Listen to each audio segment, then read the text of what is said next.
अमूल क्या है? आज अमूल पूरे दुनिया में अमूल का नाम गिना जाता है। यहाँ के कैंटीन में जाएंगे तो भी अमूल का आइसक्रीम मिल रहा है, कुछ बहने खाते देखा मैंने। अमूल का बटर मिल रहा है। वो अमूल चलाता कोई भी हो, अमूल का संचालन कोई भी करते हो, 1 लाख से ज्यादा बहने अमूल की मेंबर है। एक बहनों का डिपॉजिट केवल 100 रुपीज है।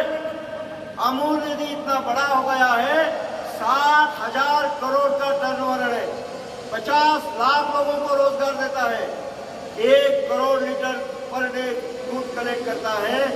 उसका मालिक, मुख्य मालिक कौन है?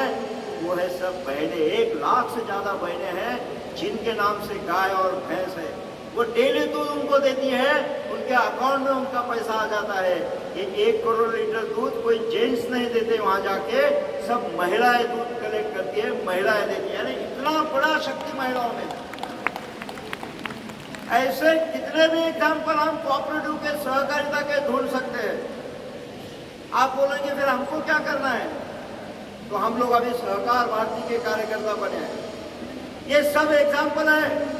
यहाँ बैठे हुए हर सहकार भारती के कार्यकर्ताओं का संकल्प होना चाहिए कि मैं मेरे जिले में, मैं मेरे तहसील में, मैं मेरे इकाई में एक कोऑपरेटिव सोसाइटी रजिस्टर करके उसको अच्छी तरह से चला के दिखाऊंगी। फिर वो समूह भी हो सकता है, समूह का क्लस्टर भी हो सकता है, क्रेडिट सोसाइटी हो सकती है, दूध संकलन हो सकता है, बुनकरों का संगठन हो सकता है, फिशर कोऑपरेटिव फिशरिंग हो सकता है। किसी भी प्रकार की कोऑपरेटिव सोसाइटी मैं मेरे यूनिट में, मेरे जिले में, मेरे तहसील में मैं आरंभ करने का प्रयास करती हूँ। ऐसा संकल्प हमको अधिवेशन में लेना पड़ेगा। दूसरा संकल्प हमको करना पड़ेगा, आने वाले समय में हमारे देश के प्रधानमंत्री ने घोषणा तो की है, 33% रिजर्वेशन देने की घोषणा की है, लेकिन 33% वुमेन्स लाएंगे कहां से?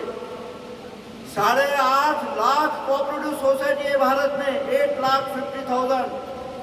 अभी हर एक में 10 संचालक, 12 संचालक मानते हैं, तो एक सोसाइटी में 3 महिला संचालक चाहिए आने वाले समय में। 8 लाख सोसाइटी करते हैं तो लगभग 24 लाख मेंबर हमको चाहिए डायरेक्टर करने के लिए। कहां से लाएंगे वो? अमित शाह और मोदी जी नहीं ला सकते हैं। वो कहां से लाएंगे?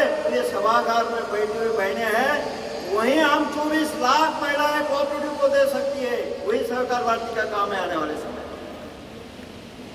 इसके लिए सहकार भारती को मजबूत होना पड़ेगा। मैंने कहा कि सब अभी रेवती जी के साथ सेल्फी खींचना चाहती है, तो आपको आपके प्रदेश में सेल्फी खींचने के लिए महीने आने चाहिए। तो यहाँ बैठे हुए एक भी बहन ऐसी नहीं होनी चाहिए कि मैं प्रवास नहीं करूंगी, ऐसा किसी ने भी नहीं कहना चाहिए। आप में से कितनी बहनें ऐसी है कि मैं महीने के 2 दिन सहकार भारती के लिए देने के लिए तैयार हूं? कितने? 2 दिन। थोड़ा हाथ खड़ा करिए। देखिए रेवती जी, आप लोग अभी नाम दे सकते हैं क्या मालूम नहीं है। आप आपके मोबाइल से आपका नाम, आपका स्टेट, आपका जिला ये टाइप करके रेवती जी को व्हाट्सएप करिए कि मैं मेरे स्टेट में, मेरे जिले में महीने के 2 दिन मैं प्रवास करूंगी सहकार भारती के नाम। तो आने वाले समय में ये सब होगा, कोऑपरेटिव बढ़ेगा, रोजगार बढ़ेगा, आर्थिक इकोनॉमी बढ़ेगी, किसानों की आय दुगनी होगी, ये सब हो जाएगा। कैसे हो जाएगा? जब तक सहकार भारती मजबूत नहीं होगी तब तक ये संभव नहीं है। सहकार भारती मजबूत करना है तो यहाँ आई हुई 2760 बहनें यदि 2 दिन प्रवास करेगी तो 2000 प्लेसेस पे हमारा प्रवास हो जाएगा, 4000 दिन हमको मिल जाएंगे। तो कितना सहकार भारती मजबूत होगा आप कल्पना करें। तो इसलिए सबसे पहले प्रवास करना पड़ेगा, जितनी कोऑपरेटिव सोसाइटी है वहाँ संपर्क करना पड़ेगा, जाकर चाय पी के आना पड़ेगा, उनको बोलना पड़ेगा महिला डायरेक्टर्स कौन है आपके यहाँ, उनसे मिलना है, उनसे परिचय करना है, सहकार भारती का पत्र उनके साथ देना है। ये तो 11 जनवरी आने वाला दिन है। 1 महीने से कम समय बचा है। 11 जनवरी को सहकार भारती का स्थापना दिन है। सहकारिता के लिए हमने 11 जनवरी को अपने अपने प्रदेश में सब लोग कम से कम 5 सोसाइटी को हम जाके विजिट करेंगे और सहकार भारती का लिटरेचर उनको देंगे और उनका नाम, संस्था का नाम, मोबाइल नंबर अपने मोबाइल में टाइप करके आप केंद्र कार्यालय में भेज देंगे तो लोगों को पता चलेगा कि ये सहकार भारती है। अधिवेशन में बहुत विषय सुने हमने, लेकिन किसी प्रांत से 200 लोग आ गए, किसी प्रांत से 500 आ गए, किसी प्रदेश से 50 आ गए, लेकिन बहने तो 10 लाख, 1 करोड़, 5 करोड़, 2 करोड़ इतना ले बहने हैं। उनको ये अधिवेशन कैसे पता चलेगा? यहाँ से जाने के बाद हर प्रदेश की महिला प्रमुख जो है वो जाके अपने अपने स्टेट में प्रेस कॉन्फ्रेंस लेंगी और उसमें क्या अधिवेशन हुआ है, किस प्रकार के प्रस्ताव पारित हुए, कैसे सक्सेस स्टोरीज हुआ है, कैसे मोनिका अरोरा का स्पीच हुआ है, किनका सम्मान किया गया है, क्या क्या विषय हो गए, क्या क्या समापन में संकल्प लिया है, ये सब बातें प्रेस कॉन्फ्रेंस में बताई। जितने भी महिला जिले से आई है वो अपने जिले में महिलाओं का अधिवेशन करे, जिले के 50-100 महिलाओं को इकट्ठा करे और यहाँ जो राष्ट्रीय अधिवेशन हुआ है पूरा 1 घंटे में उनको व्रत बताए कि क्या क्या राष्ट्रीय अधिवेशन हुआ है, क्या क्या संकल्प हमने किया है। तो यहाँ बैठे हुए 400 डिस्ट्रिक्ट से महिला आई है तो 400 डिस्ट्रिक्ट में जिला सम्मेलन महिलाओं का होना चाहिए।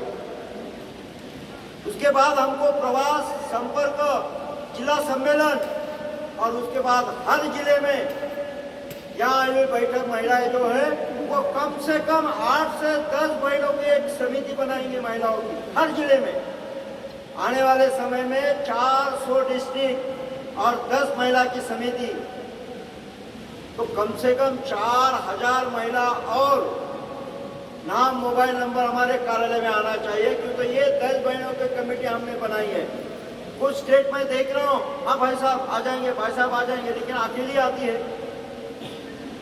हर जिले से प्रतिनिधित्व आना चाहिए, तो उसके लिए आपको प्रवास, संपर्क, बैठक और महिला का सम्मेलन मिलेगा। ये त्रिसूत्री, 4 सूत्री बनाना पड़ेगी आपको, तब जाके सहकार भारती मजबूत होगी। अभी हम आते हैं, ये सब करके हमको क्या मिलेगा? आप सब जब अधिवेशन में आ रही थी तब आप सबको प्रश्न पूछा होगा हमको क्या मिलेगा। आप जाके आपको सेल्फी दिखा सकते हो, ये तो मिल ही गया है। मिनिमम क्या मिला है? फोटोग्राफी और सेल्फी तो मिली है। अभी मैं आपको 2 मिनट में बताता हूँ आपको क्या मिलेगा। तो आप जाके पूरे महिलाओं को बताना है कि आपको आकर क्या मिलेगा। सहकार भारती का आप काम करेंगे, 2 दिन महीने के प्रवास करेंगे, संपर्क करेंगे, बैठक करेंगे, सम्मेलन करेंगे, महिलाओं के आर्थिक उन्नति के लिए प्रयास करेंगे, तो आप लोगों को क्या मिलेगा? आप लोगों को ऐसा मिलेगा जो अमेज़न पे नहीं मिलता है, जो ऑनलाइन नहीं मिलेगा। पूरे दुनिया के मार्केट में आप जितना भी पैसा दीजिए, 100 करोड़, 50 करोड़, 5 करोड़, जितना भी पैसा देने के बाद दुनिया के किसी भी मार्केट में नहीं मिलेगा। वो आपको सहकार भारती का मैंने जो कहा वो करने के बाद आपको मिलेगा। उसका नाम है आनंद। क्या नाम है उसका? आनंद। अबे आनंद कैसे मिलता है? यूं ही नहीं मिलेगा आनंद। आनंद के लिए कुछ त्याग करना पड़ता है। क्या करना पड़ता है? कुछ त्याग, समर्पण। जो त्याग और समर्पण करता है उसको आनंद की प्राप्ति होती है। दुनिया में कहीं भी आनंद नहीं है। दुनिया में क्या है? सुख। क्या है? सुख। सब पूरे दुनिया में सुख को ही आनंद सब कुछ मानते हैं पूरे दुनिया में। लेकिन गुरुजी ने जो कहा वो सुख के परे है, वो किसी को भी नहीं मिलता। सुख तो डेली है, रोज सुख मिलता है। आज की खीर अच्छी थी, आज का हलवा वो बहुत अच्छा लगा है, लेकिन हलवा कितना, 4 कटोरी खाने के बाद उतना ही सुख मिलता है क्या? कम होता है। सुख टेम्पररी है। और आजकल मॉल में आप लोग जाते हो तो मॉल में आपको क्या होता है? एक पे एक फ्री। एक जीन्स लो दूसरी जीन्स मिलता है, एक पर्स लो दूसरी पर्स मिलती है, एक पे एक फ्री। तो ईश्वर के पास ये पहले से सिस्टम है। भगवान क्या बोलता है, एक पे एक फ्री है मेरे पास। आप भगवान को मुझे सुख दो, संपत्ति दो, सब मांगो, भगवान में मिलेगा, चिंता मत कर। लेकिन मेरे पास क्या है, एक पे एक फ्री है। तो सुख तो मिलेगा, लेकिन सुख के साथ दुख भी मिलेगा। आप भगवान को जाकर दुख मांगो, भगवान बोलेगा बिल्कुल मिलेगा। कोई मांगता नहीं है, लेकिन आप मांगो। मैं मांगता हूं बहुत बार, भगवान बोलता है मिलेगा। दुख के साथ क्या मिलेगा, एक पे एक फ्री है। क्या मिलेगा, क्या, सुख। सुख मांगेंगे तो उसके साथ सुख और दुख मिलेगा, और दुख मांगेंगे तो दुख के साथ सुख मिलेगा। जैसा आप धूप में जाएंगे तो छाया दूर जाती है, छाया में जाएंगे तो धूप दूर जाता है। अंधेरे में रहेंगे तो प्रकाश नहीं रहता है, और प्रकाश में जाएंगे तो अंधेरा नहीं रहता है। अंधेरा प्रकाश, सुख दुख, धूप और छाया, सुख दुख, ऐसे दोनों है। हमारे भारतीय चिंतन में कहा गया है सुख के परे है। क्या है सुख के परे, आनंद। अभी आनंद कैसे मिलेगा, आनंद कुछ त्याग और समर्पण करने के बाद मिलेगा। और त्याग और समर्पण यानी क्या होता है, मेरे पास 100 करोड़ है, 100 करोड़ देने से आनंद मिलेगा, नहीं मिलेगा। मैं किसी के लिए जान दे देता हूं, आनंद मिलेगा, नहीं मिलेगा। आनंद कब मिलता है, आप सब दूसरों को सुख देते हैं ना, उसको जब सुख मिलता है उसके मुंह बदले में आपको आनंद मिलता है। आनंद बहुत इजी है और सबसे मुश्किल काम है आनंद। आनंद परचेस नहीं कर सकते हैं, आनंद मिलने से के बाद गवा भी नहीं सकते। आनंद को परमानेंट रहता है, और आनंद के बाद सीधा ईश्वर के पास जाते हैं, वो परमानंद होता है। तो आनंद कैसे मिलता है, दूसरों को सुख देने के बाद हमको आनंद मिलता है। मैं बहुत छोटा एक एग्जाम्पल देता हूँ और मैं मेरे वाणी को विराम करूंगा। आनंद उसी का मिलता है, मैं बहुत बार एग्जाम्पल देता हूँ। मैं महाराष्ट्र के भंडारा जिले में एक कार्यकर्ता के घर भोजन को गया था। बहुत गरीब परिवार का वो कार्यकर्ता था। मैंने पूरा भोजन किया तो मेरे थाली में एक अलग प्रकार का चावल था और उसके थाली में अलग प्रकार का चावल था। मैंने दोबारा चावल मांगा तो मेरे थाली का चावल मुझे आ गया और उसके थाली का चावल उसको आ गया। फिर मैंने तीसरी बार चावल मांगा, तीसरी बार भी सेम, मेरा चावल मुझे और वो कार्यकर्ता का चावल कार्यकर्ता को। हाथ धोकर मैं वापस गया, रात भर सोया नहीं मैं कि भाई दोनों तरफ डिफरेंट चावल क्यों। मैंने दूसरे दिन पता किया कि ऐसा क्यों हुआ।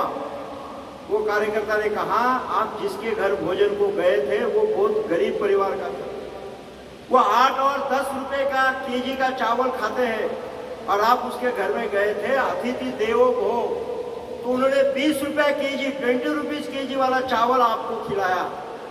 और उनके पास पैसा ज़्यादा नहीं था, इसलिए थोड़ा ही चावल लाया था, इसलिए वो केवल आपके लिए चावल जो ज़्यादा पैसे वाला था वो आपको दिया, और गरीब जो था उस खुद के लिए कम पैसे वाला चावल खाया।